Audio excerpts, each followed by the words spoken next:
মালদহে তৃণমূল নেতা দুলাল সরকার খুনের 4 দিন পরে ঘটনার তদন্তে এলো রাজ্যের ফরেনসিক টিম। সোমবার রাতে ইংরেজবাজার শহরের মহানন্দা পল্লীর ঘটনাস্থলে পৌঁছন ফরেনসিক টিমের কর্তা চিত্রাক্ষ দে সরকার। ইংরেজবাজার থানার পুলিশ কর্তাদের নিয়ে ঘটনাস্থল পরিদর্শন করেন, সেখানে গিয়ে কথা বলেন, নমুনা সংগ্রহ করেন।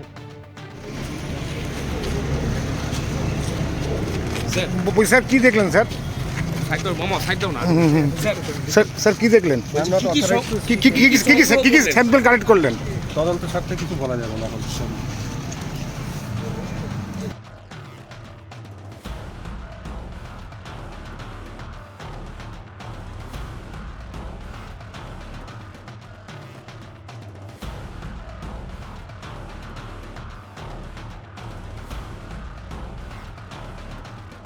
ব্যুরো রিপোর্ট, উত্তরের প্রহরী।